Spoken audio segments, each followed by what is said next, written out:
సమాచారము లేకపోతే చర్చ ఈ నేపథ్యంలో జగన్మోహన్ రెడ్డి మాట్లాడుతున్న మాటలు చూస్తుంటే ఏమనిపిస్తుంది? Good evening sir. మీకు గుడ్ అట్లాగే ఈవినింగ్. Good evening. ప్యానల్ మిత్రులందరికీ కూడా నమస్కారం. యా.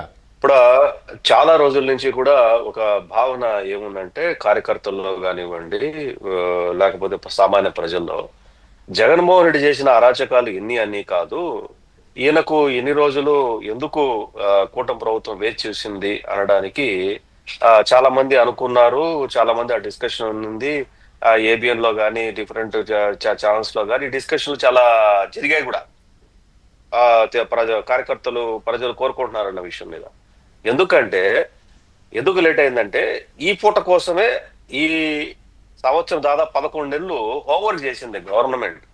అంటే లీగల్ గా ఏ రకంగా అయితే జగన్మోహన్ రెడ్డి పాత్రను నిరూపించడానికి ఈ స్కామ్ లో కావాల్సిన డాక్యుమెంటరీ ఎవిడెన్స్ కానివ్వండి, అంటే పర్సనల్ ఎవిడెన్స్ కానివ్వండి, అండి కొలాబరేటర్ల ఎవిడెన్సెస్ కానివ్వండి, ఇవన్నీ తీసుకొని వీటి సాక్షులను విచారించి తగిన ఆధారాలు గవర్నర్ గారికి పంపించిన తర్వాత సెక్షన్ 17 ఇది అప్లికబుల్ అవుతుంది, ఇబ్బంది లేదు, చెయ్యొచ్చు అన్న అనుమతి తీసుకోవడానికి పట్టినటువంటి సమయం. అంటే చంద్రబాబు నాయుడు గారి కేసులో ఏ రకంగా అయితే ఆల్ ది రూల్ వైలేషన్స్ అంటే ఆ హయ్యర్ హ్యాండ్స్ తోటి జరిగినటువంటి కార్యక్రమం ఏదైతే ఉందో ఆ రకంగా కాకుండా ఈ పూట ఆయనకు లీగల్ గా ఏ రకంగా అయితే ఫిక్స్ చేయాలో కేసులో ఆ రకంగా ఫిక్స్ చేయడానికి కావాల్సినటువంటి సాక్ష్యాధారాలు సమకూర్చడానికి ఇంత సమయం పట్టింది. ఈ రోజు డేట్ ఫిక్స్ అయింది. మీరు అన్నట్టుగా అక్కడి నుంచి అనుమతి కానివ్వండి, లేకపోతే కావాల్సిన ఆధారాలు సేకరించి రేపొద్దున కోర్టులో ప్రవేశపెడితే ఏదో బెయిల్ ఆయన అన్నట్టు 3 నెలలు 2 నెలలు 1 నెల ఈ కథా చిత్రాలంతా ఉండవు. ఈ ఆయన చెప్పారు కదా వేరే లెవెల్ సినిమా అన్నారు కదా, సినిమాలో మాదిరి 3 గంటల్లాగా 3 నెలలు ఇవన్నీ ఉండవు. ఆల్రెడీ ఎన్ఫోర్స్మెంట్ డైరెక్టరేట్ ఎంటర్ అయింది. దీంట్లో ఎన్ఫోర్స్మెంట్ స్టేట్ గవర్నమెంట్ సంపాదించిన సాక్ష్యాలన్నింటినీ కూడా ఎన్ఫోర్స్మెంట్ డైరెక్టరేట్ కి ఇవ్వటం, వాళ్ళు సపరేట్ గా ఎఫ్ఐఆర్ చేయటం, దానికి వాళ్ళు మళ్ళీ నోటీసులు ఇవ్వటం, అరెస్టులు, ఎన్ఫోర్స్మెంట్ డైరెక్టర్ అరెస్ట్ చేయటం, ఇవన్నీ చాలా కథలు ఉంటాయి. ఇది చెప్పినంత ఈజీగా అయితే ఉండదు. అంత ఆశామాషిగా 3 నెలలు 2 నెలలు లోపలికి పోయేసి వస్తా, నేనేదో అత్తగారింటికి పోయేసి వస్తా, ఈ కథలంతా నడవదు.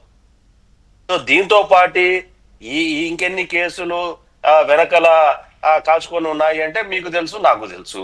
సజ్జల రామకృష్ణారెడ్డి గారిది ఈ రోజు ల్యాండ్ గ్రాబింగ్ యాక్ట్ ఖచ్చితంగా పెడతారు.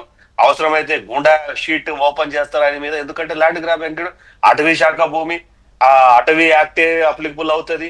ఇవన్నీ కూడా పాపం పండే రోజు వచ్చింది. దీపావళి మనం చేసుకున్నట్టు పటాకులు ఒక రాక్షసుడు అని మనం సంహరించిన తర్వాత ఏ రకంగా అయితే ప్రజలు సంబరాలు చేసుకున్నారో, సంవత్సరంలో నిరీక్షణ ఈ ప్రభుత్వం వచ్చిన తర్వాత అంతకు మునుపు ఒక 5 సంవత్సరాలు 6 సంవత్సరాల నిరీక్షణ కళ సాకారం అయ్యే రోజు తొందరలోనే ఉంది. అది రేపా, ఎల్లుండా, రాత్ర, వారమా అన్నది పోలీసులు ఫిక్స్ చేస్తారు. దాన్ని బట్టి కళ సాకారం అవుతుంది. ఎంతమంది జీవితాల్లో ఆ ప్రభుత్వంలో చేసినటువంటి పాపాల వల్ల బలి పశువులయ్యి, ఆ పాపాల వల్ల కుటుంబాలు నాశనమయ్యి, ఆ పాపాల వల్ల కుటుంబాలు రోడ్డు మీదకి వచ్చి, ఆ పాపాల వల్ల వీధి పాలైపోయి, ఆ పాపాల వల్ల విధి వంచితులయ్యి, ఆ పాపాల వల్ల ఏం చేయాలో దిక్కుదిలేక రాష్ట్రాలు వదిలిపెట్టిన వాళ్ళు, ఆ పాపాల వల్ల కేసుల్లోకి అడ్డదిడ్డంగా కేసు ఇరికిచ్చి జైల్లో శిక్షణ అనుభవించిన వాళ్ళు, ఆ ప్రభుత్వం చేసిన పాపాల వల్ల అవమానం పాలైన వాళ్ళు, ఆ ప్రభుత్వం చేసిన పాపాల వల్ల క్యారెక్టర్ అసాసినేషన్ చేసిన వాళ్ళు, ఇలాంటి వాళ్ళందరికీ ఈ అరెస్ట్ ఒక్కటి ఎంతో ఎంతో ఎంతో ఆనందకరమైనటువంటి రోజు. ఆయన అరెస్ట్ అయ్యే రోజు అది ఈ రోజా, రేపా, ఎల్లుండా అన్నది. కానీ తిరిగి వీళ్ళే రివర్స్ లో మీరు అన్నట్టు ఇందాక ప్రెస్ మీట్ పెడతారు. ఇన్ని రోజులు పెట్టని ప్రెస్ మీట్, ఇంతకాలం లేనటువంటి ప్రెస్ మీట్ రేపు ఎందుకు అవసరమైంది? నాకు తెలిసినంత వరకు ఎలక్షన్ ఓడిపోయిన రోజు ప్రెస్ మీట్ పెట్టాడు ఆయన. సంవత్సరం తర్వాత అంటే 11 నెలల తర్వాత మళ్ళీ ప్రెస్ మీట్ పెడుతున్నాడు. అంతకుముందు ప్రెస్ మీట్లు ఏం లేదు. ఆయన మాట్లాడింది రికార్డ్ చేసుకోవాలా, లేదంటే లైవ్ టెలికాస్ట్ ఇచ్చుకోవాలా, పోవాలా. ఈ రోజు ప్రెస్ మీట్ రేపు ప్రెస్ మీట్ పెడుతున్నారు. ఎందుకు పెడుతున్నారు? ఏ కారణం చేత పెడుతున్నారు? మధ్య కుంభకోణం ఒక్కదాని మీదే పెడుతున్నారా? లేదు ఆయన అరెస్ట్ అయ్యే దాని మీద పెడుతున్నారా? లేకపోతే ఆయన నేను 3 నెలలు అత్తగారింటికి పోయి వచ్చేస్తాను తొందరగా, మీరు వేచి చూడండి, మళ్ళా నేను 3 నెలల తర్వాత పెడతాను అన్నాడా? అంటే అక్కడ కనీసం ఇంత అలజడి సృష్టించినటువంటి కేసు, 33,000 మంది లివర్లు కాలిపోయి, లేకపోతే వాళ్ళకు కిడ్నీలు పాడైపోయి హాస్పిటల్ పాలైపోయి ఆ రోగుల తరపున మాట్లాడతాడా?